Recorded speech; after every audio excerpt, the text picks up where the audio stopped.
Hi friends, யார் வண்டி ஓட்டினீங்கனாலும் கொஞ்சம் கவனமாக ஓட்டுங்க. எதுவும் டென்ஷன் ஆகாமல் ஓட்டுங்க. யார் எப்படி ஓட்டிகிட்டு போனாலும் சரி, நீங்கள் வந்து ரூல்ஸை ஃபாலோ பண்ணி கரெக்டாக ஓட்டுங்க.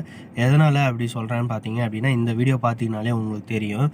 இந்த வீடியோவில் பாருங்கள், ஒரு 120 ஸ்பீட் போகிற லைனில் வந்து ஒரு வேலை செய்கிற ஆள் வந்து ஒரு டிரைவ் பண்ணிட்டு போகிறாப்புல. ஆனால் வந்து ஃப்ரண்ட்டில் என்ன நடந்துச்சு, அந்த வீடியோக்கு முன்னாடி என்ன நடந்துச்சுன்னு யாருக்குமே தெரியாது. ஆனால் அந்த வீடியோவில் பார்த்தீங்கன்னா, இந்த வண்டிக்கார் போயிட்டு அந்த வண்டியில் வந்து டிஸ்டர்ப் பண்ணி, அதுவும் இல்லாமல் கொஞ்சம் சைடு வாங்கிட்டு போயிட்டு அந்த வண்டியை வந்து இடிச்சிட்டு அவர் டிரைவ் பண்ணிட்டு போகிறாரு. இந்த வீடியோவை வந்து பின்னாடி இருக்கிற இன்னொரு வண்டியில் இருக்கிறவங்க கேப்சர் பண்ணி வீடியோ சோஷியல் மீடியாவில் போட்டிருக்காங்க. இது வந்து பார்த்தீங்க அப்படின்னா, டிராஃபிக் போலீஸ்க்கு போயிட்டு அந்த டிரைவரை அரெஸ்ட் பண்ணி நாடு கடத்துறது இல்லாமல் அந்த வண்டியுமே சீஸ் பண்ணியிருக்காங்க.